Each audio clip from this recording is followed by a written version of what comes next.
The broker's alley smells like vellum and vinegar and other people's futures. A trestle table sits under the Guildhall eaves where the notary lays out his quills like surgical tools. A dowry chest with its lid tilted invites hands to weigh promise against hunger. Two go-betweens. One a widow with wrists cleverer than speeches, one a tailor's aunt with an eye for wrist bones and rent. Compare ledgers the way soldiers compare scars. You set a horn lamp on the board until a warm coin of light sits exactly where fingers touch parchment. You lay your palm on the beam as if oak could borrow your pulse, and you hang counsel at mouth height where laziness must bruise itself to leave. Banns read, age checked, consent asked, dowry listed, witnesses present, fees posted, no blows. The notary smirks because short rules sound like jokes to men who survived longer ones. Then he sees the go-betweens. Elbows brush the card and grunts approval. A rule that can touch a wrist is gospel enough for a workday. Subscribe and tap our bell, the one that brings drills to your hands, not gossip to your door. And in the comments, write the 7 words you would nail above any betrothal bench. Age checked, consent asked, dowry listed, fees posted. I'll pin the cleanest lines and carry them to the manor court when wardship tries to make law out of appetite. The widow broker keeps her wares in praise and paper. She lists the girl's virtues as if she were valuing linen, spins even, keeps sour clean, knows psalms by meter, eyes clear. She does not say 12 until the notary clears his throat and taps age checked with his quill. The tailor's aunt, who knows rent better than romance, reads the boy's virtues in coin. Apprentice to a master, shares a bed, mother keeps bread hot. She does not say 18 because the guild prefers numbers that forgive wages. Between them, the chest accepts inventories like weather. 3 shirts, 2 pairs of hose, 1 copper pot, a lidded jar, a cow's half share, 5 groats now, 10 at Candlemas, linens to be delivered by Easter, if God minds his manners. The mother who brought the girl stares at the horn circle and counts unlearned years with a thumb. The father who brought the boy stares at the fees posted and adds them to next quarter's rent. The girl is quiet because girls are trained that way. The boy is loud because boys are trained the other way. The widow broker puts a token in each palm, an iron ring for her, a folded coin for him, and says the word men believe is permission and women know is bargaining. Arha. It is the pledge that will become a contract if parish and parents agree to be persuaded by paper. The priest arrives at the eaves because porches and eaves are where law and mouths meet without shouting. He points a finger at banns rid and sketches the rhythm with it. 3 Sundays, names cried, objections welcomed, ages noticed, kinship smoked out if cousins forgot the family map. Lateran Fourth taught him to require daylight. Custom taught him to enjoy it. Consent makes marriage, he says, because canon tells him to, then looks at the girl because conscience tells him to. She tries a nod. The widow broker interrupts with a detail about linen. The tailor's aunt praises the boy's master. The priest sighs because he has heard this chorus all winter. Church law says 12 for a bride and 14 for a groom. Village practice says sooner when bread is thin and rooms are small. A betrothal at 7 for promise. A handfast at 12 for rent, a wedding when the cow can be coaxed to recognize a new woman's hand. These are the bargains a century calls prudence and a body calls theft. The notary scratches consent asked on the paper, and the horn lamp coins the word, where it will be difficult to pretend the mouth spoke without being heard. Across the square, the Lord's steward has his own table under a steward's flag and a prettier beam, because manorial rights enjoy embroidery. He collects merchant, the fee villains owe when daughters marry out, and notes amercement for those who marry without leave. He is not a villain. He is the throat of a system older than his wrists. He explains to a miller that the fee buys permission to remove labor from the manor. He explains to a widow that the fee buys the fiction that her child is not a piece of someone else's plow. He pockets the coin and tells himself he executes fairness. He is able to say this because nobody nailed fees posted under his eave until you did. Wardship is the part of marriage nobody sings because it is too busy paying for banners. When a free man dies, leaving a daughter who will inherit a plow and a cow and the right to stand in court, the Lord guards her, feeds her, houses her, and sells her marriage to the most convenient loyalty. Sometimes the buyer is a boy, sometimes it is the buyer's father, sometimes it is a man who owes a horse. He will not say bought, he will say arranged. Then pay for a ring and a bed and post a prayer at a church to hire forgiveness. You take the horn lamp to the steward's table and hammer age checked and consent, asked where his palms will bruise before he signs. He reads the card and discovers his wrists do not enjoy this century as much as his mouth did. The notary's book is a landscape of bargains. A merchant buys a second wife to nurse a delicate trade. An innkeeper's widow buys an apprentice whose hands can lift barrels and whose signature can bring barrels to him. A master spins a daughter into a partnership that keeps yarn and law in the same room. The girl is 12 in 3 lines of the ledger, 13 in 2, 16 in 1, because her father waited for a better fee. The boy is 14 and owns 2 shirts. The broker phrases the pitch as rescue. The mother phrases it as prudence, the father phrases it as obedience, the priest phrases it as order, the tailor's aunt phrases it as rent. You phrase it as sentences nailed at mouth height, mid-eaves, while the horn lamp coins light on the fee list and your card bumps elbows into honesty. Write the 7 words you would nail above any steward's table. Age checked, consent asked, fees posted, witnesses present. Put them in the comments. I'll pin the ones you would trust with your daughter's hand. Girls of 12 are not a metaphor. They are humans in rooms where adults agree to be tired. You watch one count stitches in her apron because numbers are the only things that obey her. The widow broker praises her hair because buyers like proof of harvest. The mother praises her hands because bread likes proof of winter. The boy praises himself because boys are rented confidence. The priest asks, "Do you will?" because canon requires the question. The girl tries to make her mouth bigger than her training and says yes in the tone people save for needles. You put your finger under the word consent on the card and keep it there until you feel your own pulse. Then you add a line in charcoal the guild will not enjoy and the priest will secretly love. Contract read to girl aloud. Matchmaking is a market because villages are economies before they are epics. In the Mediterranean, a dowry is a portion of the family wealth moved into the marriage to buy a future. In the North, a mourning gift sometimes stands in as a husband's promise. In English, villain manners, merchant announces who owns the daughter's labor until somebody pays to move it. In cities with notaries, contracts list trousseau, linens, sleeves, chest, pot, cloak, beads. In towns with friars, sermons list virtues, chastity, thrift, obedience. In both places, a girl is a line in a ledger. Your card is a small door she can speak through. It will not be enough. It is a beginning. Some mothers game the system to give their daughters more childhood than the law allows. They agree to a betrothal, but delay the bedding. They move their child into the husband's house, but keep the bed in the loft with the toddler brothers and a dog that growls at custom. They anchor their daughter to a guild's dowry chest that matures at 15 rather than 12. In Florence, they invent a public fund for dowries. In some Rhineland towns, the orphan chamber keeps a ledger that protects a girl's portion until a contract is signed in daylight. You copy those tricks with cards. Banns read 3 times. Contract read to girl aloud. Bedding delayed until age. Witnesses present. The notary rolls his eyes. The mother smiles the way women smile when bureaucracy temporarily forgets to be male. The go-betweens are not villains. They are translators. They carry gossip and hope for a fee and sometimes a loaf. They remind a widow with 3 children that an apprentice with a pallet under the bench is security. They remind a guild brother with a failing eye that a wife with 2 sisters can double his shop's help. They remind a father with shallow pockets that a pious boy with parents who eat every day will keep his girl from the convent he cannot pay for. You hang fees posted under their eaves because poverty should not be shy about arithmetic.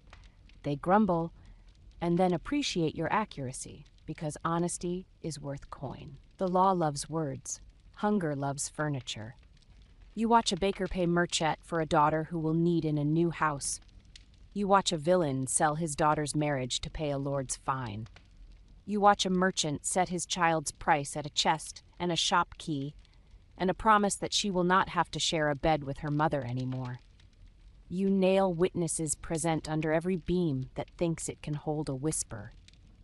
Whispering is what made 12 into a habit. The priest is not your enemy, he is tired. He reads bans because councils told him to.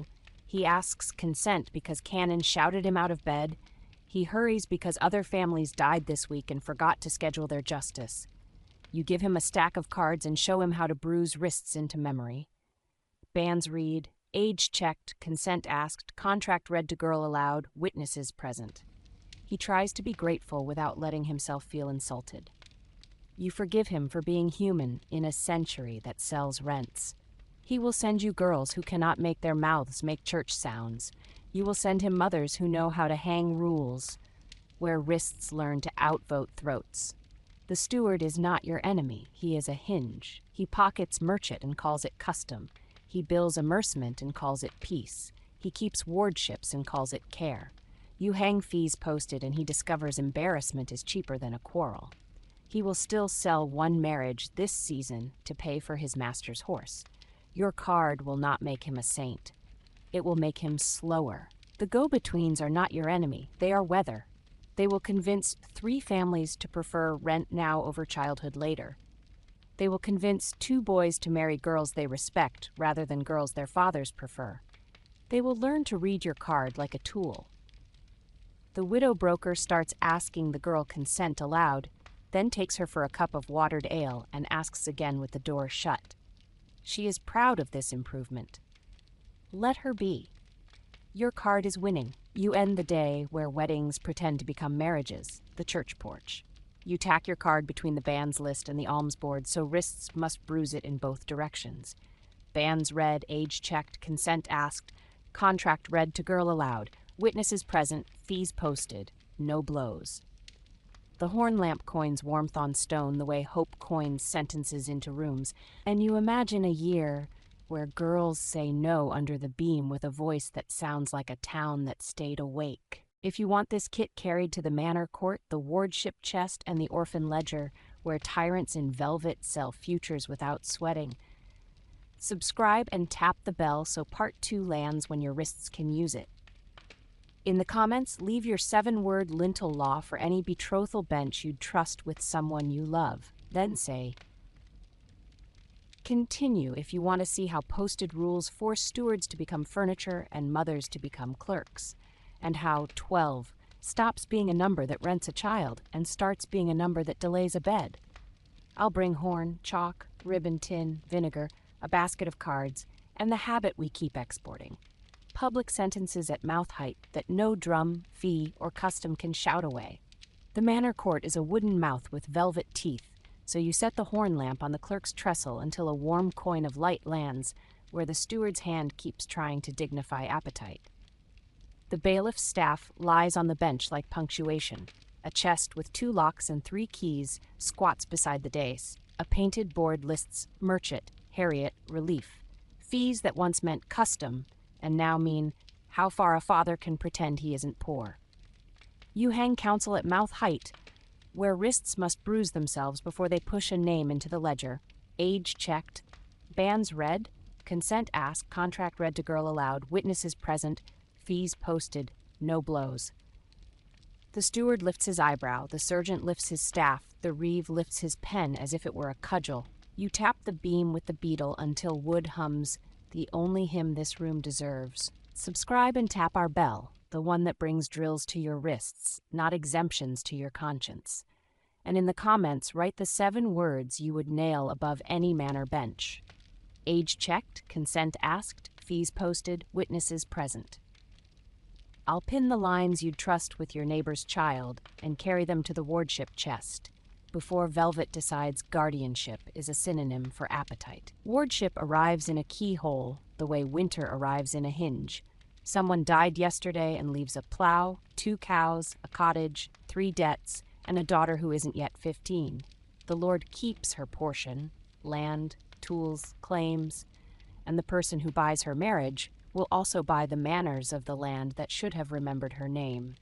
You carry horn to the chest with 3 keys and make light coin the lip where guardianship pretends to be a lullaby. You hang counsel on the lid at mouth height because chests are only honest when mouths bruise themselves. Age checked, consent asked, ward fed, portion kept, contract read to girl aloud, witnesses present.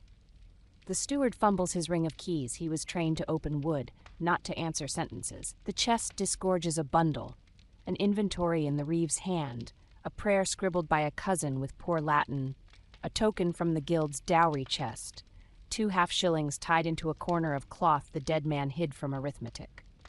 The sergeant calls for names, the reeve calls for age, the steward calls for duty. The girl lifts her face to the horn circle and says, "I will not go to the sheep walk with a man who smells of cider." It is not poetry. It is consent doing its job. You point at the card. The priest nods because canon makes him bold when daylight is paying attention. The steward chooses a smaller word to describe his plan. Orphans are the only citizens who make courts honest by existing. You walk the town to the orphan chamber, a room inside the guild hall where ledgers learn to guard money as if love were a signature, and set horn on the table until ink stops posing. You hang counsel at mouth height, where charity cannot pretend discretion means silence. Name learned, portion listed, guardian named, contract read to girl aloud, witnesses present. The guild elder, who thought ledgers were masculine, clears his throat and reads a tally of wool and rent and a chest of coarse linen, with shame aiming at the right target for once. Himself. He adds 2 yards of fine cloth from the guild's store, because dowries are not only for the rich, and somebody remembered that cities are churches with better receipts. Bands are a village's only sermon that matters because they hire neighbors. You stand in the church porch on 3 Sundays and point to the board where names get pinned long enough to see if anyone objects. Bands read is not a performance. It is a net for cousins and debts. An uncle blurts that the boy is halfway to Bruges with a stolen hat.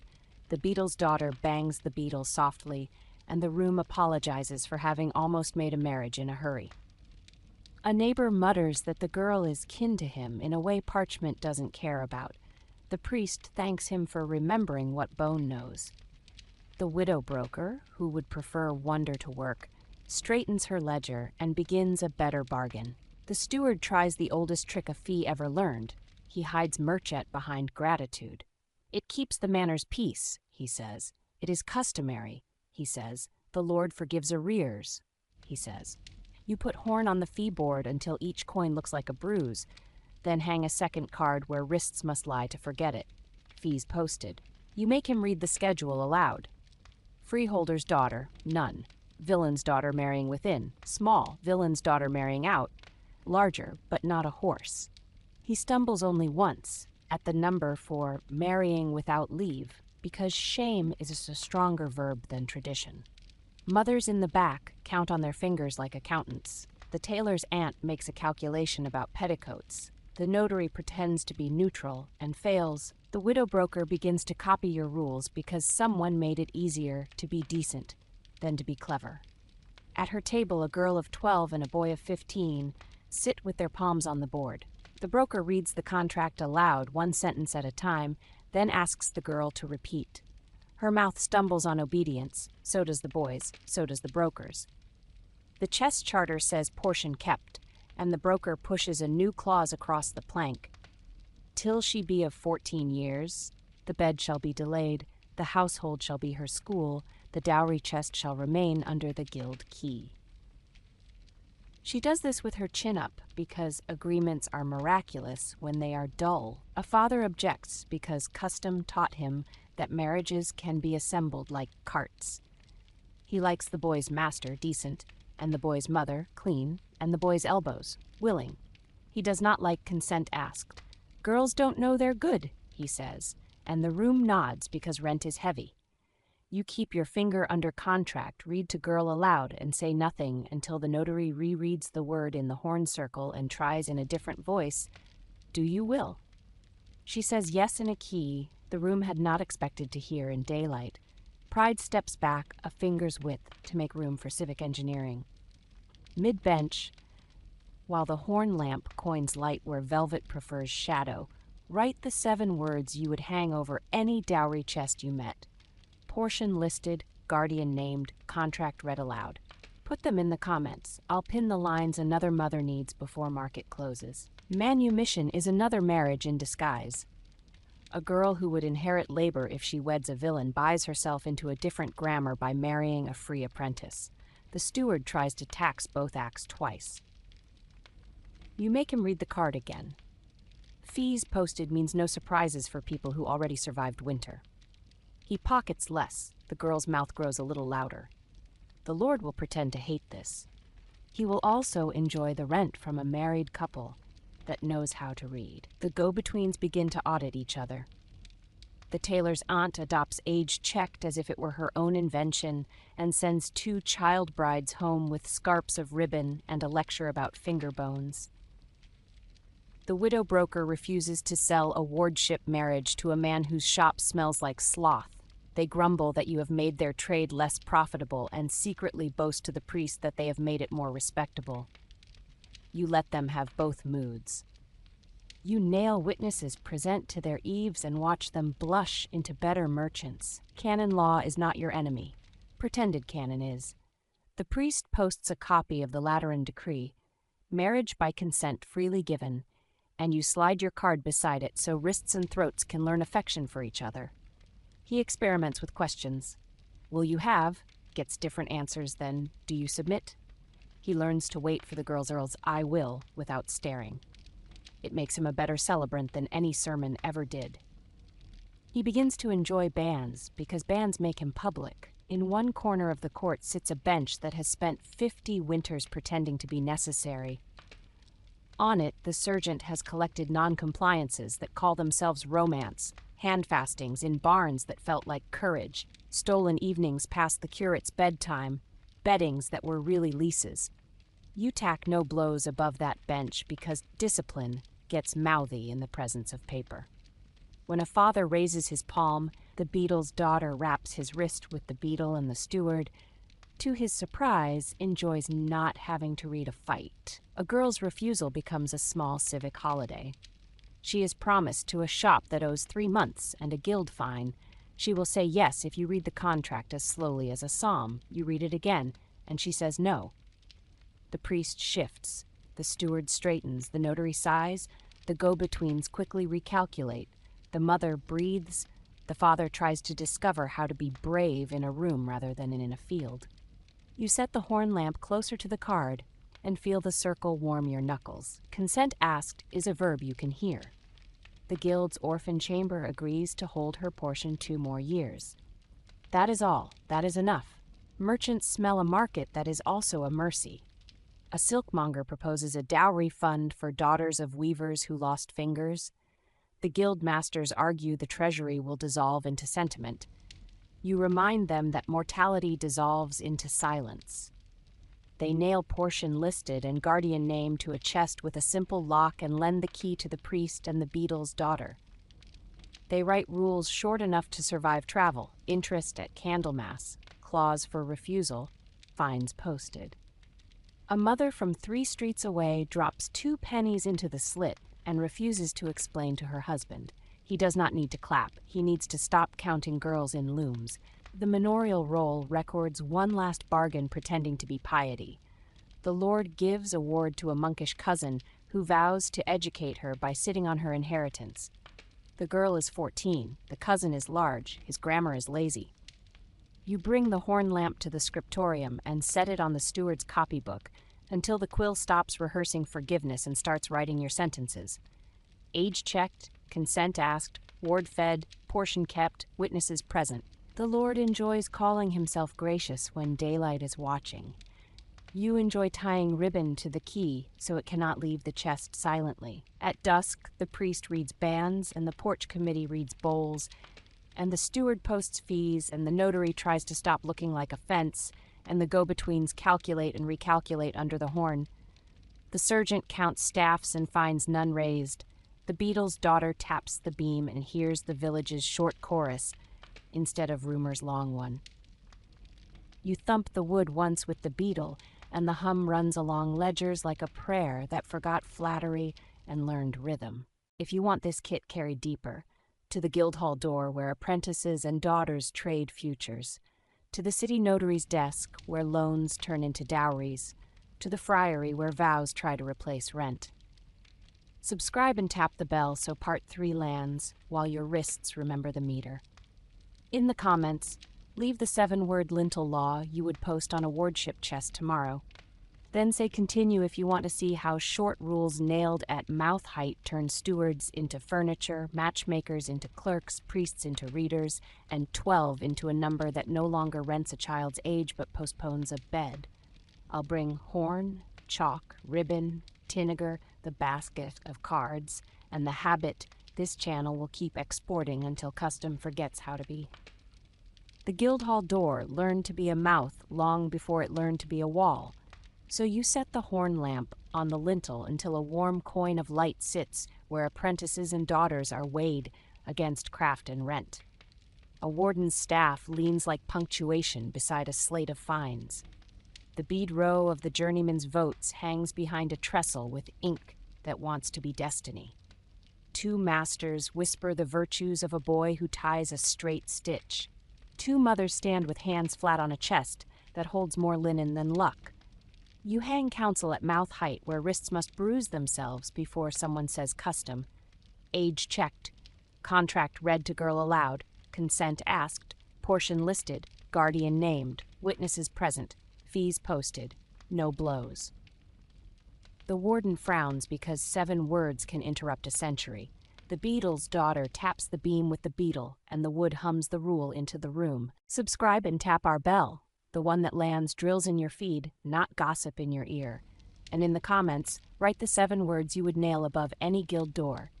Age checked, consent asked, portion listed, witnesses present. I'll pin the strongest rules and carry them to the notary's desk before loans decide to call themselves dowries. A guild is a parish of wrists. The warden reads the shop's oath, meter, measure, honest cloth, and then the marriage terms that pretend to be cloth too. A journeyman comes with a bench, a lamp, a pallet, and 2 shirts. A girl comes with a chest, 2 pairs of sleeves, a pot with lid, and a promise to turn cloth, bread, and air into a room. Bedding tonight, the bench murmurs, because rent does not enjoy poetry. You lift the horn circle closer to the card, press your finger under contract read to girl aloud, and hand the paper to the apprentice so he reads it to the girl himself. He slows at I will, which is the only victory you wanted this morning. The undermaster tries to slip a subclause dressed as kindness. Until she be of age, her chest shall reside in her father's loft. And the tailor's aunt, who has more law in her elbows than the city owns in charters, grins. Then the bedding shall learn to love patience, she says. Bedding delayed becomes the new phrase for affection that can afford a calendar. The warden blinks because rules that sound like carpentry moved his own marriage forward 2 inches into decency. He pretends someone else invented it. You let him, journeyman, pay fees with grumbles baked into them since age 12. The slate lists marriage entry for a craftsman who wants to set up a household that will keep bread from being a hallway. You point at fees posted because coin likes to disguise itself as destiny. The warden reads the numbers aloud so wrists hear them before mouths consent. Entry fee small, guild gift smaller, orphan chamber tithe not optional. A journeyman who owns his own bench for the first time nods through his resentment. He wants his bed to pay rent. Righteousness can live with, and rules at mouth height buy that privilege cheaper than a song would. Under the eaves in spring, notaries sell futures with pens that smell like wheat. You set the horn lamp on a city desk until the warm coin lands where interest pretends to be compassion and caution tries to remember it belongs to wrists. The notary keeps 2 books, loans and dowries. He prefers them to meet. She brings 40 florins to his shop, he says. You answer, part in chest, part as pledge, all as hers. You hang counsel at mouth height where he reaches for quills, portion listed. Guardian named, Consent asked, contract read to girl aloud, witnesses present. He fidgets like a man who has practiced mercy only in nouns. He reads the contract to the girl because the beadle's daughter points to the card, the girl laughs once at a phrase, and he shall not strike. A clause somebody hid there decades ago, and everybody pretended not to see because rent overruled grammar. Some cities invent public dowry chests, so daughters don't become auctions when fathers die. Florence called it Monte delle Doti. Your town calls it the orphan ledger because you prefer plain speech. The clerk posts rates, names, and terms under horn because paper improves when it thinks it's wood. Portion listed, interest at Candlemas, clause for refusal, key kept by 2. A father deposits 10 florins for a girl of 9 because winter taught him to respect calendars. The guild adds 3 because crafts know they need daughters more than sermons do. The friars add nothing and claim it is holiness. The clerk writes restored beside 4 names that would have become unknown if paper had stayed private. Friaries sell another kind of marriage, the one with God, which is sometimes refuge seized. You carry the horn lamp into a parlor that smells like bread, ink, and illusions. You hang counsel at mouth height where vows cannot exempt wrists. Age checked, consent asked, dowry returned if refusal, vow delayed until age, witnesses present. The prior nods because scandal has taught him humility. The bursar winces because return of dowries is an expensive sacrament. A mother breathes because no one will be able to sell a daughter to a veil her mouth did not choose. Lateran taught consent. Your card teaches daylight. A borrower at the notary's desk changes the subject into salvation. He wants a loan for cloth, a wife for credit, and a daughter for guarantee. You put vinegar on the nib and pull witnesses present to the edge of the circle, so his knuckles touch it while he swears. The notary writes a clause that binds his bench, not her chest, to his debt. You watch grammar hire mercy. It is not enough. It is more than you woke to. Merchants annoy guilds by marrying capital to daughters and daughters to benches. A spice seller's man proposes a partnership disguised as a wedding. 50 florins into the warp, 1 girl into the weft. You read the contract aloud to the girl in the horn circle and ask whether she wants to sell cloth or herself. She says cloth with a strength you admire, then asks whether she may run the stall on feast days when her husband barely counts. You laugh into your sleeve and write, guardian named as herself for the stall's second key. The city keeps a second registry nobody advertises, apprentice women. When plague seasons chewed a bench, wives and daughters learn tools that charters forgot to mention. You set horn on a peg by the guild board and hang apprentices posted where men's wrists cannot miss it. 3 mothers bring daughters of 14 whose hands already make loom and ledger agree. The warden tries to call it pious. The beadle's daughter calls it talent. Your card gets smudges for the right reasons. Girls who refuse quietly are the hardest work. You create rooms where refusal can survive vocabulary. A midwife's loft becomes a rehearsal hall. Contract read to girl aloud, tacked to a beam that sees everything. Consent asked placed over the chest. Witnesses present beside a stool where the notary must sit while she says no. The go-betweens adapt quicker than priests. They prefer fees that survive daylight to fees that feed confessions. A day arrives when a wardship marriage is offered to the wrong clerk. The steward, with velvet patience, explains that the girl's field and meadow require a husband with a plow, and he has one in mind who owns 2. You set the horn on the steward's paper and wait for the chest key. He defers. The beadle's daughter stands because this room needs a different timber. She taps the beam. The wood hums. The priest coughs and reads Lateran. The guild elder, who keeps the orphan ledger, points to portion kept. The widowed broker wants her fee to last. The steward learns how to enjoy a wall he can lean against. The court says age checked like a spell. The girl says not yet like a future. Subscribe and tap the bell if this work is the one you intend to keep doing with us. Mid-argument, leave in the comments the 7 words you would hang above any notary's desk where loans and daughters try to share the same pen. Portion listed, consent asked, contract read to girl aloud. I'll pin the lines that other cities will steal before the season flips. Girls at 12 do not become older by courthouses. They become older by kitchens and ledgers that postpone harm. You build a corridor between guild and porch so childhood can be moved in boards rather than in fees. You borrow winter's choreography, boards between hands, and carry a trousseau in practice runs so the chest arrives 2 birthdays later than the matchmaker planned. The warden pretends to disdain procession. He attends every one with the guild key in his pocket. And a song about patience he swears he never learned. The friary discovers a use for its courtyard when a girl who refused both bench and veil needs work until she is ready to choose again. They hire her to bake for funerals under a card that keeps the sacristy honest.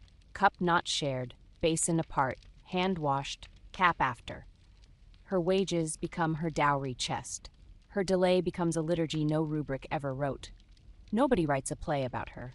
She marries at 16. You sleep well that week. The most important innovation looks like a peg. Each guild agrees to hang 1 card at eye height inside every shop.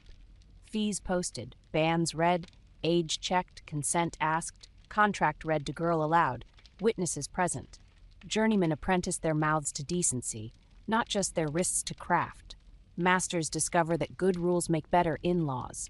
Clerks take pride in reading contracts to girls who interrupt them.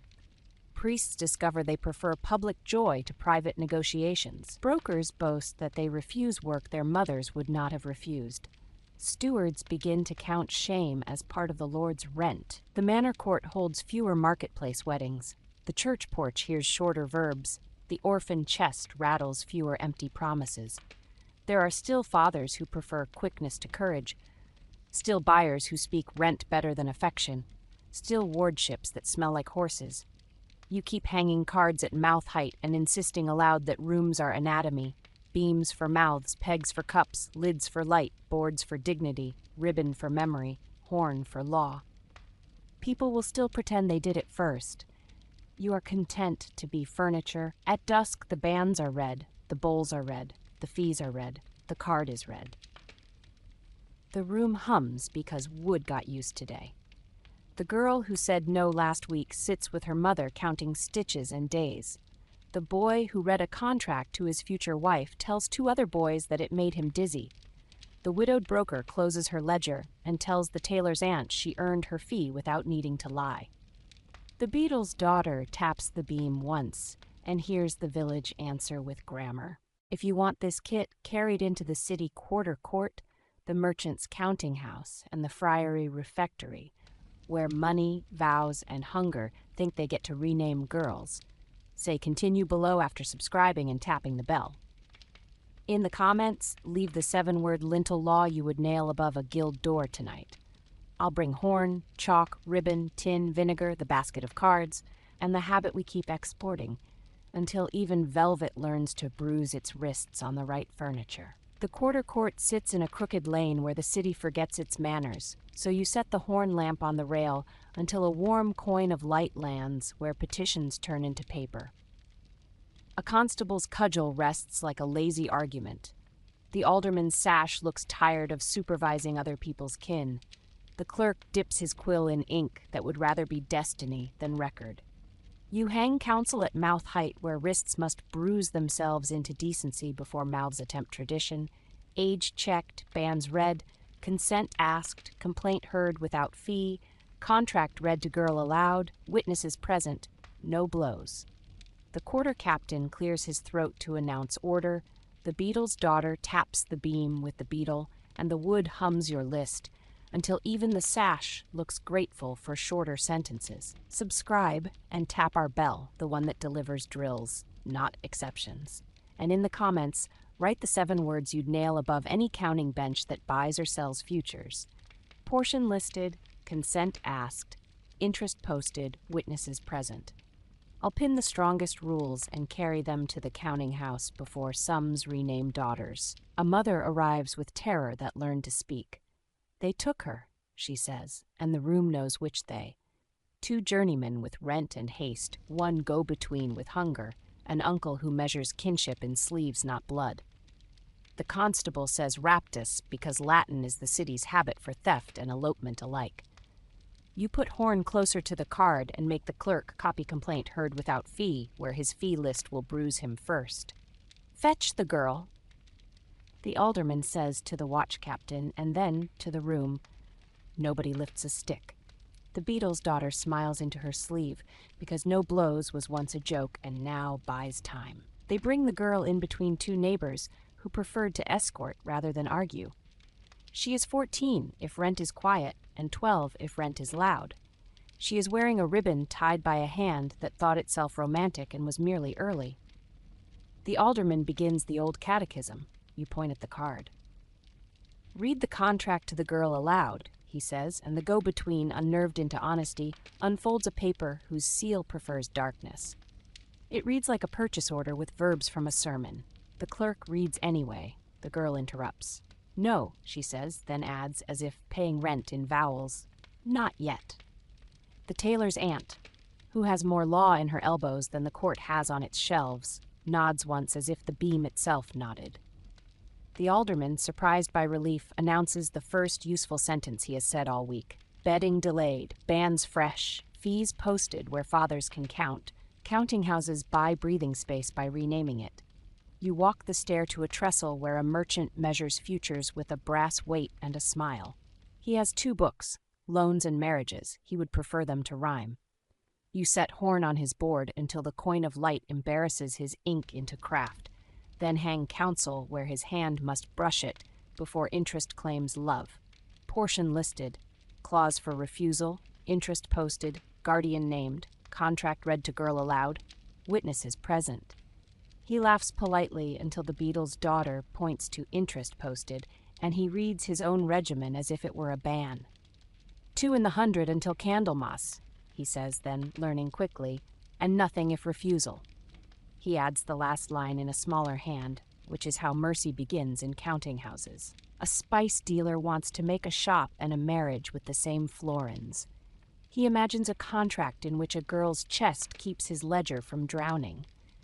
You pour vinegar on the nib until the smell convinces him ink can be honest. Bench and chest are collateral, he offers. Bench, you answer. Chest is person. He shrugs into adulthood and signs. A little older, a little smaller, a little better for the century. The tailor's aunt clucks like a hen who approves of a fox that has learned to eat beans. Under the friary eaves, vows try to become a bargain when rent has the better of courage. 2 cousins are marched to the gate by uncles who prefer veils to fees. The prior greets them with a card tacked at mouth height beside the porter's bell. Age checked, consent asked, vow delayed until age, dowry returned if refusal, witnesses present. The bursar grimaces because returned dowries are expensive sacraments. The cook in the refectory ladles bowls for both cousins and both uncles because hunger is bad at Latin. The prior, who has learned humility from scandal, sets the horn lamp on the lectern and reads from Lateran, marriage by consent freely given. And vows too, he adds. The cousins eat, then speak, then sleep. No ropes, no forced piety. The charter you nailed keeps doors from pretending to be jaws. The quarter court discovers that complaint without fee breeds more daylight than chaos. A girl of 12 who was promised at 7 arrives with her mother and a chest of small refusals. She will not share a bed with a widow's son until she has 2 skirts of her own. She will not leave a street where water learned grammar on your cards. She will not be part of an arrangement bought by a horse. The alderman reads complaint heard without fee as if it were a charm. The notary reads the betrothal contract aloud, then copies a clause you made up on a beam last month and now cannot imagine having lived without, bedding delayed until age. The steward who keeps the Lord's fines and the city's shamelessness signs with an honest frown. The orphan chamber grows a feature the city had never noticed it needed, a door at child height. You hang name learned, portion listed, guardian named, witnesses present at mouth height for adults and a picture. A chest and a key tied by ribbon for the girls. The clerk keeps the key on a cord even when he naps because pride enjoys being earned. He files a letter from a weaver who died owing 3 men and loving 4 daughters. The guild votes 3 florins to their chest, then sends the beadle's daughter to read their names aloud in the church porch between banns and bowls. The friars grumble that accounting is not charity. You nod and hand them a ladle. Abduction tries to rebrand itself as devotion again by buying a priest with urgency. A tailor's apprentice and a baker's daughter run to a parish where banns read faster. The priest there points at the same card you nailed in your own porch and says, "Banns read thrice, consent asked, age checked." The couple blushes, the go-between waits, the beadle's daughter, who seems to be able to be everywhere, which is her vocation, holds the horn lamp just high enough that nobody's mouth can lie about tone. They return home with 3 Sundays in front of them and a chance to become adults without borrowing violence. Merchants begin to enjoy the discipline they swore would ruin them. Portion listed becomes an emblem they hang like good tools. Interest posted becomes a sentence that keeps apprentices from spending their wives without receipts. A man who once offered to take a ward for her meadow now adds a clause in the corner of his own contract that says dowry returned if refusal. He scribbles it small. He means it big. His wife chooses to admire him in public. You allow him this gift. The quarter's watchdogs develop a new reflex. When a rumor says a girl was taken over a threshold without a ban, they do not reach for staffs. They reach for witnesses. Witnesses present is the city's dullest miracle. A woman who would have said, "I heard," and a man who would have said, "I'm certain," both find their hands touching the card before their mouths can be impressive. The alderman hates how much he enjoys being less important. Mid-counting house, while horn coins light across a ledger that thought it was destiny, write the 7 words you would put at the top of any loan for dowry page. Portion listed, refusal clause, interest posted, witnesses present. Put them in the comments. I'll pin the ones other towns will need before rent invites superstition. The River Road coughs up a case older than charters, a marriage by capture staged with cousins and a horse at dusk. The boy's father calls it courage. The girl's mother calls it rent. You make the watch bring everyone into horn and read the card aloud. Age checked, consent asked, complaint heard without fee, witnesses present. The mother bursts, the boy looks at the floor, the priest learns the mercy of waiting. The beadle's daughter taps the beam. The room finds itself agreeing that courage is cheaper when it remembers grammar. You find nobody. You bind everyone to 3 Sundays of public banns and 1 reading of the contract to the girl aloud. The horse receives oats and no relevance. The friary keeps a second sort of record you like better than sermons. Dowries returned. The bursar writes 4 names this quarter, 2 girls who refused veils, 1 girl whose uncle changed his mind after hearing the card in your porch, 1 widow who discovered she liked running the bakehouse more than being a man's solution. A line from the refectory wall creeps into the city's mouth. Vow delayed until age. You catch yourself humming it when you walk past the counting house. The notary pretends not to smile. Guild officials test whether apprentice women is fad or fabric. The warden posts apprentices posted beside fees posted and discovers more pride in the first. A girl stitches faster than her fiancé and says not yet when the broker counts options. He shrugs and enjoys eating for a year in the house where love will later learn its meter. You hang contract read to girl aloud at the guild door eye level on purpose. Apprentices point at it with their chins. Masters learn to bend at the right angle. A lull tempts the court to forget why it changed. You prevent that with the only tool that has never failed you, inventory. You make the clerk read a week's cases under horn. 2 refusals protected, 4 bans without fight, 3 fees posted before bargaining, 1 wardship merged with a dowry chest instead of a horse. The alderman says, "Good," like a man testing a new instrument. The beadle's daughter laughs like a woman who expects better next market. The widow broker invents a drill you wish you had thought of.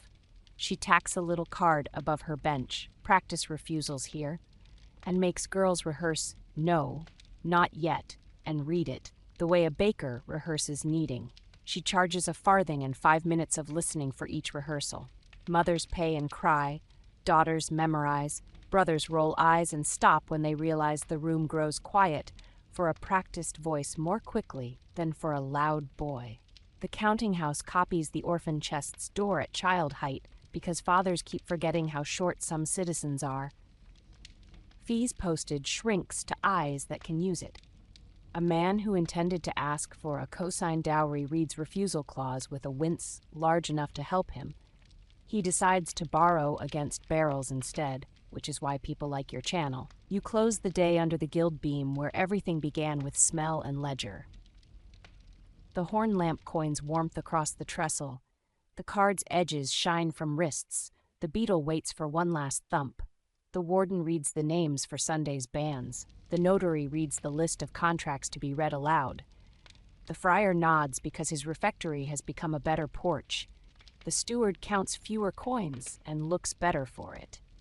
The beadle's daughter taps the beam exactly once, and the hum travels along pegs and planks, into braid and sleeves, into ring and chest, into anyone who intends to use grammar tomorrow. If you want this kit carried into the city quarter court's back rooms, the merchant's hall where sealed deals decide rents for strangers, and the friary's chapter where vows and dowries cross registers, say continue below after subscribing and tapping the bell.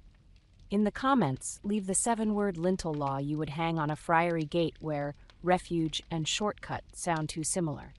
I'll bring horn, chalk, ribbon, tin, vinegar, the basket of cards, and the habit that keeps winning, public sentences at mouth height, short enough for tired hands to obey, and stubborn enough to make custom bruise its own wrists. The merchant hall keeps its honesty rolled in wax, so you set the horn lamp on the deals table until a warm coin of light lands where seals pretend to be virtue.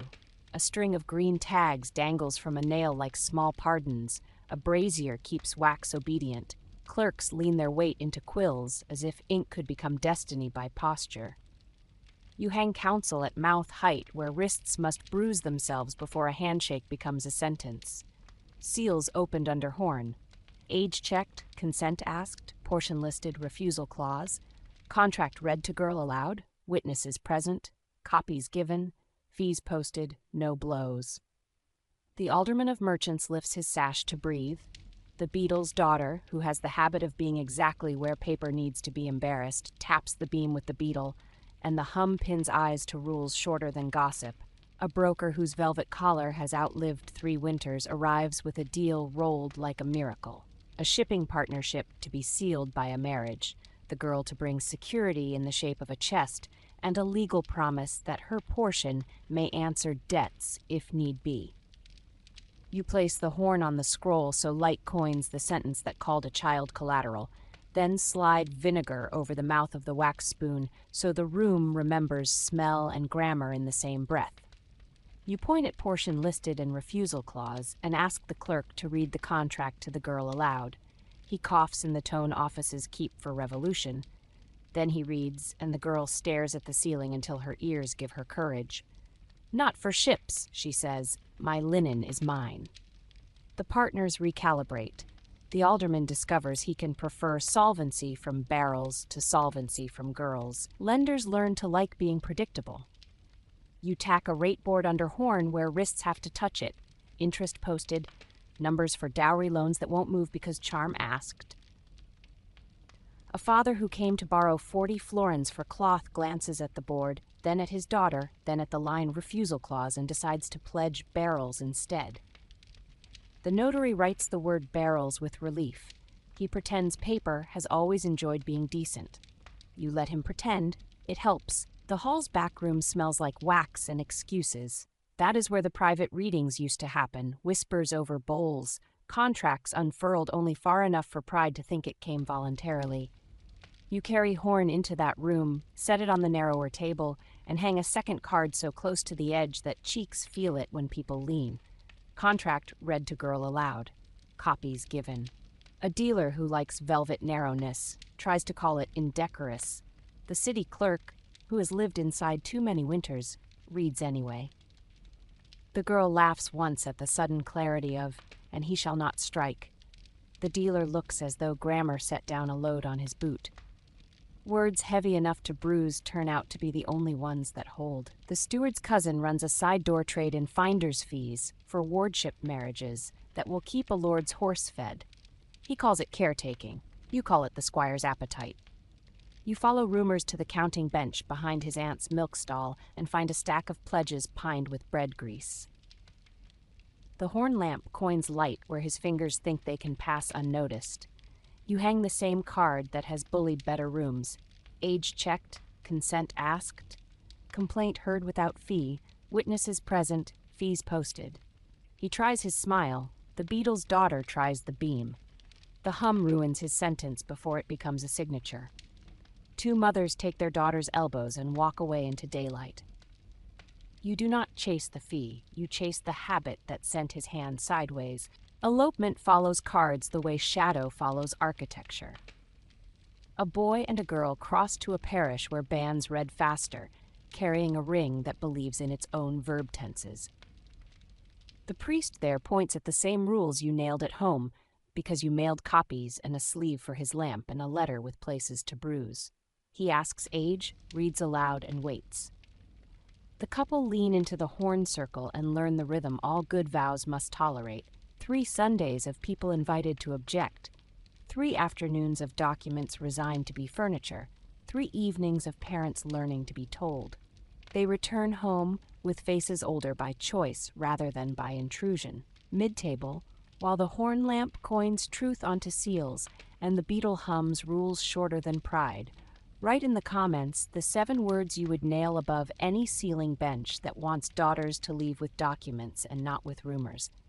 Seals opened under horn, copies given, witnesses present. Subscribe and tap the bell, the one that delivers drills to wrists, not exceptions to guilty throats. So part 6 lands while your hands remember the meter. The friary chapter meets in a room that finally smells more of bread than of perfectible intentions. The bursar reads accounts with the embarrassment that keeps men honest. Dowries returned this quarter to 2 girls whose uncles changed their minds, 1 widow whose grief learned to be practical, 1 novice who mistook fasting for vocation. You hang counsel at mouth height where vows and ledgers cross. Age checked, consent asked, vow delayed until age, dowry returned if refusal, witnesses present, accounts posted. A canon lawyer with good Latin and bad wrists mutters about scandal. The prior points to the card and the refectory door.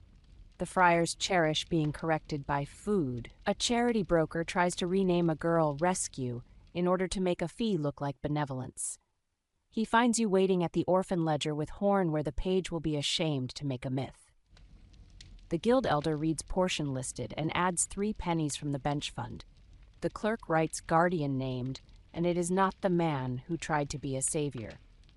The girl is invited to hear her numbers the way men hear their measurements. She says again quietly when the clerk stumbles. The habit grows. The quarter court practices catching a dangerous thought before it recruits cousins. A tavern rumor says a marriage was made in a loft with linen for witnesses. The alderman reads the card aloud in the doorway, because doorways are where courage either pays or pretends. Banns read, consent asked, contract read to girl aloud, witnesses present. The go-between brings the paper, and this time the reading happens where the beadle's daughter can hold the horn and the room can listen for verbs. The girl says yes, the aunt nods. The notary writes the word as if it belonged to the century on purpose.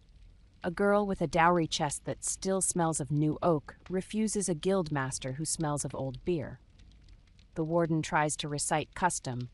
You point at complaint heard without fee and tell him to sit. The master is offered a compromise he didn't know he wanted. A wife in 2 winters and a loan today that does not require a chest to answer his barrels. He leaves chastened and employed. The girl leaves with her chest locked and her refusal loud enough to survive relatives. The city's great counting hall, where wholesale futures pretend to be weather, begins to like your method because it turns riot into routine. On a market morning, the treasurer makes the clerk read the week's measures under horn. 5 banns read, 4 contracts read to girl aloud, 3 refusal clauses used, 2 fees posted before bargaining, 1 wardship merged with orphan chest. The coin you cannot count is the moment mothers begin to interrupt confidently. You hear it. That is your wage. Merchants treat your cards as a tariff against chaos. A wool syndicate stamps consent asked into the wax next to its seal when it sponsors a journeyman's marriage and a shop. A spice firm writes copies given in every contract because a partner's daughter sued last spring and the hearing under horn gave them a taste for daylight. A baker's guild adds fees posted to its shop rules and discovers its members enjoy paying when they have seen the number first. The beadle's daughter invents a market stall out of sentences and pegs. She hangs a board under the guild hall eaves and sells cards for porches, friaries, counting houses, quarter courts, notaries, orphan chests, each drilled for 2 tacks, each short enough for wrists. She gives the first to any girl who asks and charges a farthing to any man who forgets. She keeps a ledger of refusals practiced and refusals honored. People begin to measure progress with the sound of her beetle on the beam. You visit the house of a broker who used to collecting finder's thank yous in flour and now keeps jars of vinegar for lamp caps instead.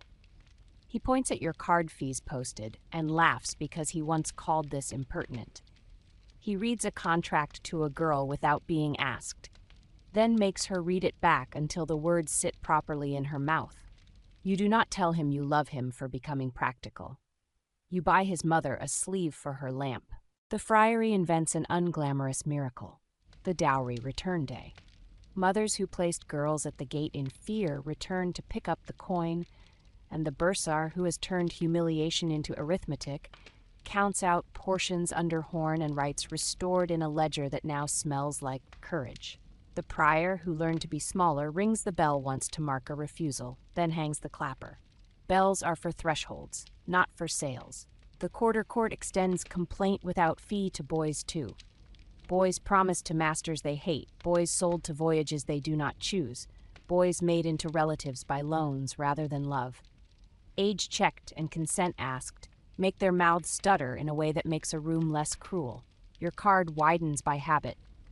Fathers who thought obedience meant silence watch a son repeat a contract aloud to hear whether courage can live in his own throat. You end the day at the merchant hall again, under the beam that has learned to be a better judge than most men. The horn lamp coins its coin. The cards are smudged where knuckles touched their verbs. The beetle waits for one last beat. The alderman smiles, embarrassed to have enjoyed his own improvement. The notary straightens his rate board because it makes him look cleaner. The widow broker counts her fees without averting her eyes. The beetle's daughter taps the beam once and hears a city hum that sounds like shoulders choosing grammar. If you want this kit carried into the alderman's private chamber, the bishop's court where dispensations of kinship used to be sold like weather, and the market of strangers where caravans try to buy brides with bolts and barrels, say, continue below after subscribing and tapping the bell. In the comments, leave the 7-word lintel law you would nail at the door of any bishop's court you don't trust yet. I'll bring horn, chalk, ribbon, tin, vinegar, the basket of cards, and the habit that keeps winning. Public sentences at mouth height, short enough for tired hands to obey, and stubborn enough to make custom bruise its wrists. The alderman's private chamber is the room where city law likes to forget it has windows, so you set the horn lamp on the cash table until a warm coin of light lands where velvet thinks it can whisper. A screen shields 2 chairs from the hall. A brazier hums to keep wax friendly. 3 boxes squat underneath with labels that ought to have been pinned in public. Favors, fees, family. You hang counsel at mouth height where wrists must bruise themselves into memory before mouths attempt custom. Age checked, bands read, consent asked, portion listed, refusal clause, read to girl aloud, copies given, witnesses present, fees posted, no blows. The alderman touches the card as if it might stain. Good. The stain is honesty. Subscribe and tap our bell, the one that brings drills to your wrists, not dispensations to your conscience. And in the comments, write the 7 words you would nail above any chamber where doors pretend to be thresholds. Age checked, consent asked, copies given, witnesses present. I'll pin the strongest lines and carry them to the bishop's table before kinship decides to rename appetite. He begins with courtesy, because privacy always does. We all want the same thing, he says, peace, order, decency, and reaches for the box marked family. You move it into Horn. He wants to fold 2 contracts, 1 trade, 1 marriage, so that 1 girl can silence 2 creditors by becoming 1 solution. On the screen, the notary straightens a paper that thinks it is destiny. You point to the card. Read it to the girl, you say, and the alderman's chin lowers because your sentence is heavier than his chair. The notary reads. The girl asks 3 questions no velvet enjoys. How old, how soon, how loud? Not yet, she says, and her mother's hands put weight on the table that the city did not know it owned until this winter. The alderman signs a clause he intends to describe as compassion. The card calls it grammar. The side drawer hides gifts that thought they were invisible. You pull it wide, set Horn inside, and lay a second slip where fingers cannot miss it. Fees posted. He mutters about discretion. You answer with public math. Entry fees, copying fees, sealing fees, and tack the numbers under Horn in the hall outside. The clerk complains. The beetle's daughter taps the beam with the beetle. The hum corrects his tone into something that can survive daylight. Velvet's favorite miracle is exemption. Your card's favorite miracle is schedule. The bishop's court sits in a cloister room that has polished away its reflection by staring at saints. The table keeps 3 seals and 4 excuses: consanguinity, impediment, dispensation, poverty, the way a scrip keeps coins. You set the Horn on the green baize and hang counsel at mouth height where rings must obey before Latin remembers itself. Kin checked, degrees posted, reasons recorded, age checked, consent asked, contract read to girl aloud. Witnesses present, fees posted, no blows. The official lifts a brow trained by canon and habit. You tap the card gently and let wood hum the briefest sermon Lateran ever deserved. Kinship can be an alibi or a remedy. A merchant wants to marry his cousin for unity of the shop. The chart on the wall shows 4 degrees to be worth a letter and a fee. He offers both. You move his quill hand into the Horn circle and make him write the reason where wrists can read it. Trade, not tenderness. The bishop's man answers with the right grammar for once. Dispensation denied because kin are close and arguments should not breed debts. In the next petition, a widow seeks annulment for a marriage she never consented to. The clerk reads vis et metus, force and fear into the record. You lift the Horn a finger and watch the girl breathe bigger. Degrees of kin are not the only map. Degrees of freedom live in throats. Mid-cloister, while Horn coins caution on the seal and your card bumps ringed fingers into daylight, write the 7 words you would nail above any bishop's desk. Kin checked, reasons recorded, consent asked, fees posted, witnesses. Put them in the comments. I'll pin the lines other chancery rooms should blush upon. A canny aunt arrives with a puzzle that swallowed 3 parishes. 2 siblings' children love each other. The map says 3rd degree. The law says maybe with letters. The rumor says never with clubs. You pull the chart to the beam and speak like a carpenter. Kin counted, reasons recorded, banns read, contract read to girl aloud, witnesses present. The couple say yes in the key you now trust more than doctrine. The dispensation is granted because the reason will feed 2 families. The fee is posted where wrists forged courage. The priest caps the lamp. The beetle's daughter thumps the wood. The choir sings shorter. Nothing becomes a scandal because grammar grew a spine. The market of strangers is a second city that arrives by carts and leaves by gossip. Caravaneers unroll bolts, barrels, arguments. A velvet trader from far ports wants to buy a bride, as is our manner, with a chest of glass, a purse of silver, and a translator whose loyalty smells like commission. You set the Horn on the deal board and hang counsel at mouth height in 2 languages, hers and his. Age checked, consent asked, interpreter present, portion listed, fees posted, contract read to girl aloud in her tongue, witnesses present, copies given. The trader smiles as if courtesy were a rope. The interpreter reads. The girl interrupts, in her own words, for once. She says yes to a bed in 2 winters and no to a promise that would let barrels hire her chest. He recalibrates like a man who went to sea for profit and discovered he likes grammar. Bride price tries to masquerade as dowry when strangers need shortcuts. A horse dealer offers 3 great beasts and a contract without a clause for refusal. You place vinegar under the wax spoon and the room remembers its nose. You read him the card aloud in your tongue and his. He tries to be insulted. Then he learns the relief of a schedule he did not have to imagine.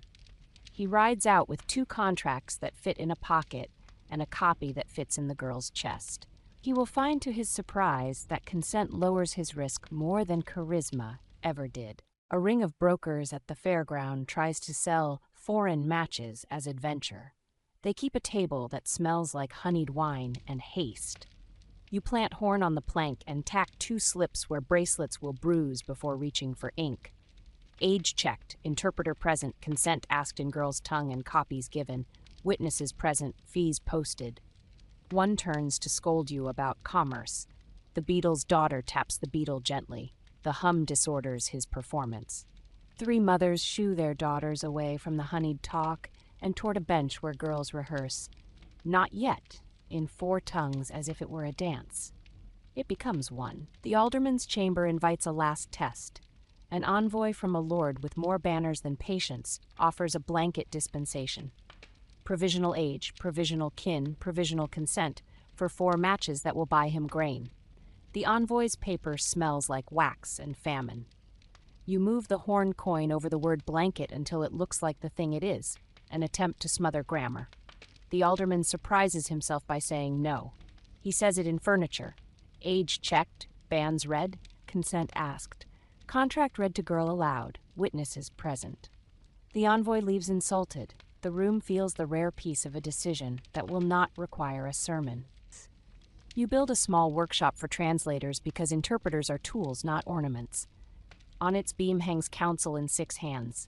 Oath posted, girl heard alone, reasons repeated, copies given, witnesses.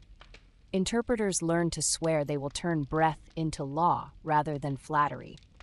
A Genoese broker who once turned yes into perhaps loses a fee and finds a vocation. He leaves with a sleeve for his lamp and a habit of pointing at rules before he smiles. The friary invents a ledger of vows delayed with witnesses present. Girls who arrive with uncles leave with bowls and clauses. A novice whose hunger used to keep her pious discovers soup teaches better grammar. The prior keeps his humility because humility keeps his house solvent. He pins accounts posted at mouth height where the almoner's wrists must brush it every market day. Donations rise because daylight pays better. The counting house downstairs discovers that copies given is cheaper than litigation. A father returns to contest a clause he swears he never heard. The clerk opens a chest, pulls the girl's copy, and the horn coin reveals his signature next to refusal clause. He blushes with gratitude rather than defeat. He pays the interest posted and stops prefacing his daughter's name with inventory. The quarter court becomes a place where refusal is not a performance but a drill. The beetle's daughter opens a stall outside selling practice, say no here, and charges a farthing to rehearse, not yet with witnesses. Boys practice reading a contract aloud without swallowing the important words. Gadflies grumble that you have made civilization annoying. You agree. It beats having it fatal. Mid-market, add your own 7 words to the interpreter's beam. Some version of girl heard alone, reasons repeated, copies given. Put them below. I'll pin the ones other fairs should steal before noon. The bishop's officer attempts a kindness that would have been cruelty last winter. He suggests a quiet dispensation for kin to avoid scandal. You give him a better scandal, a public reading of degrees under horn, reasons recorded, fees posted, consent asked. He sighs and enjoys being honest. He will pretend later to have disliked it. He will ask you next week for more cards. The caravan of strangers departs with sleeves for lamps and cards pinned to tailboards. The friary dines on refusals returned. The guild hangs apprentices posted beside fees, posted and likes itself for once.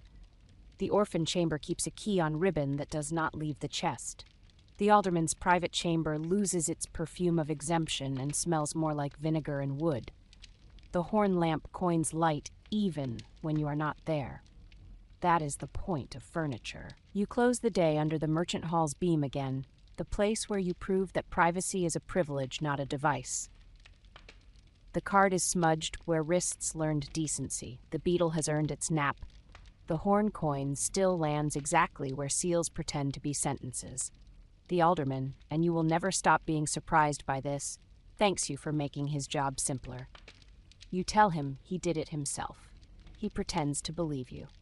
He taps the beam once with his knuckle, and the wood hums a note that never appeared in your childhood.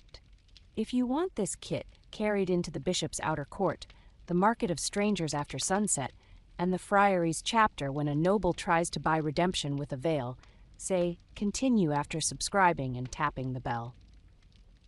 In the comments, leave the 7-word lintel law you would nail on any door where seals and vows compete for breath. I'll bring horn, chalk, ribbon, tin, vinegar, the basket of cards, and the habit that keeps winning, public sentences at mouth height, short enough for tired hands, blunt enough to bruise custom, strong enough to let a girl say no before rent remembers its old songs. The bishop's outer court sits under a painted canopy like weather that thinks it is law, so you set the horn lamp on the petitions table until a warm coin of light lands where rings and seals try to hire holiness. The proctor's box holds forms for affinity, consanguinity, impediment, dispensation. A clerk sharpens a knife to open wax and hopes his conscience will feel dignified by Latin. 2 canons argue in murmurs about degrees of kin until their faith begins to sound like arithmetic. You hang counsel at mouth height where wrists must bruise themselves before vows attempt shortcuts. Kin checked, degrees posted, age checked, banns read, consent asked, reasons recorded, contract read to girl aloud, copies given, witnesses present, fees posted, no blows. A parish priest reads it, blushes as if remembering the winter you spent teaching him to be smaller, and pulls the chart of kin closer to daylight. Subscribe and tap our bell, the one that delivers drills, not indulgences, and in the comments write the 7 words you would nail over any desk that sells letters. Kin checked, reasons recorded, consent asked, copies given. I'll pin the strongest rules and carry them to the market after sunset, where caravans test whether daylight grew a spine. A gentleman steps forward with the wrong confidence to request a dispensation marrying him to a cousin for property stability. He says stability like a lover might say devotion. You put horn on the paper and make the light coin the word reason until the scribe cannot pretend to ignore it. He writes trade instead of love. The official, who has read Lateran and slept, then woken chastened by scandal, nods and denies. The gentleman blinks, then recalculates, then finds a bride he does not have to hire kinship to reach.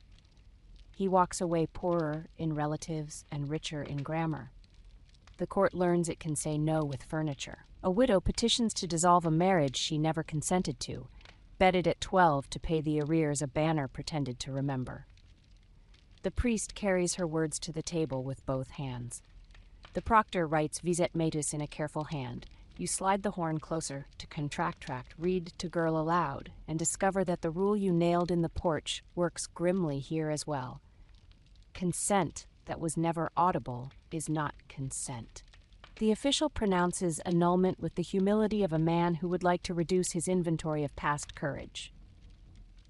The widow takes her portion from the orphan chest and buys 2 years of work for a girl whose father is thinking differently today. Your card multiplied. After sunset, the market of strangers becomes a second court, one with music, but you carry the same kit: horn, cards, sleeves, pegs, vinegar, beetle, ribbon. A caravan of velvet and wine pins lanterns to posts and offers fair comfort matches to apprentices with coin and to girls with dowries anchored in somebody else's chest. You hang counsel at mouth height along the market rail in both tongues. Hers first, age checked, interpreter present, consent asked in girl's tongue, portion listed, copies given, witnesses present, fees posted, no blows. The broker has learned to smile while stealing. The beetle's daughter has learned to hum while correcting. She taps the beam. The wood hums. The broker's smile reads as apology. A match that would have been cargo becomes a wedding in 2 winters with banns and witnesses and a refusal clause so proud it shines in bad light. The friary's chapter takes one last test. A noble offers to cleanse his family's book by placing a girl in the veil with a dowry promised in barrels. He calls it sanctuary, then opportune, then a contribution. You put horn on the chapter table and lift the card until his ring touches vow delayed until age. The prior, who has become smaller all spring on purpose, says no with the voice of soup. The girls in the refectory are eating. The noble, who has learned something from watching your city keep its grammar, pulls his purse open and commits coin to the orphan ledger instead. He asks whether he must expect thanks. The beadle's daughter says, "Expect receipts." The bishop's officer brings you a letter to sign. Consanguinity dispensation, granted for cousins after reasons recorded, and banns kept. You sign under horn because daylight trained your wrist. On your way out, you find a bench with a new card at ankle height. A clerk's idea, complaint heard without fee, and a little drawing of a girl's face. You are starting to trust this century. Caravans test whether pegs travel. A Greek peddler with a mule, 2 casks, and 6 stories nails cup pegged to his cart. Your card, his script, and claims new hygiene builds trust faster than cleverness. He shows you a copy pinned in a port town a month's walk away, stained with wine and gratitude. A Lombard money changer in the fair pins copies given to his booth. He says girls refuse faster when they see ink behave. A Jewish physician purchases sleeves for travel lamps and insists hand-washed be printed in Hebrew, Latin, and the city's dialects. The market hums like a hive whose bees learned to read. A troupe tries to sell a new fable, that romance rescues girls from bureaucrats. They stage a capture that becomes a marriage on stage so swiftly that applause has no time to encounter consent. You set horn in their wing and ask them to read your card. The beadle's daughter hands their loudest actor a contract and says, "Read it to her." He does. The audience hears the clause that says refusal and applauds the sentence rather than the seizure. The troupe makes more money, then tells other towns your card prints coin. Mid-market, add your own 7 words to the rail. Something you want nailed, where strangers barter for promises, age-checked, interpreter present, consent in her tongue. Put them below. I'll pin the rules, other roads will steal tonight. There are always 3 last resistances. A steward, trained to keep fees fluorescent, tries to revive merchant in streets that have learned to call it rent. You bang the beam, the card shines, he pockets less, his master learns that shame is economic. A broker invents a new fee called gratitude. The horn lamp coins the corner of his smile, the alderman posts penalties for hidden charges. He starts selling sleeves and shuts his drawer. A priest with a taste for allowances wants to stamp seals in private. The beadle's daughter puts your card on his desk. He shrinks into a better celebrant. Girls begin to arrive with their own copies of contracts already creased by practice. They hand them to notaries who had not imagined girls could carry grammar. Boys arrive with clauses they will honor. Dowry returned if refusal, portions kept in chest, because they were raised under beams that taught wrists before throats. Mothers carry a card like a charm, then discover charms work better when they embarrass furniture into doing their job. Fathers begin to look relieved in public. Relief is the best civic virtue. At the end of a market week, the court takes a census that makes better poetry than any pageant. Bans read 7. Contracts read to girl allowed 9. Refusals honored 4. Contracts delayed for age 5. Wardships merged with orphan chest 3. Dispensations granted after reasons recorded 2. Courts that returned fees after shame 1. The alderman reads the numbers and says good as if learning a new meter. The bishop's officer nods and quotes Lateran without flinching. The prior eats. The beadle's daughter taps the beam once, satisfied with the sound. You pack the kit small enough to smuggle into centuries you will never see. Horn pane wrapped in wool, a handful of cards drilled for tax, chalk, ribbon, tin sleeves, a vinegar jar, the beadle, a ladle, and a rate board template for fees and interest and fines that everyone will post when you are gone. You show it to the camera because this channel runs on practice, not awe. Then you hand the basket to a broker who became a clerk while watching your porch and tell him where to hang the first card. Contract read to girl aloud. He repeats it softly because it tastes like a prayer that expects to be answered by wrists. The bishop's outer court shutters its windows at dusk, but the horn light moves from desk to desk like a question, followed by a better answer. The friary rings once and forgets its clapper by choice. The market rail hums with pegs catching names. The counting house closes a loan that will build a bench and does not touch a chest. The orphan ledger smells like vinegar and relief. The Guildhall door is smudged where girls practice no for coin. The priest enjoys asking, "Will you?" in daylight and hearing a girl's yes that made him small. The alderman's private chamber woke to discover that shame is a tool. He uses it. The beadle's daughter lays the beetle on the beam and rests her hand on the horn lamp until wood and light agree. The century got a little better wherever cards hung low enough for wrists. If you want the next 7-part journey, because we will keep doing this, subscribe and tap the bell. In the comments, leave 2 gifts for the next town, your own 7-word lintel law you'll actually keep, and the next theme title you want hammered into drills under horn.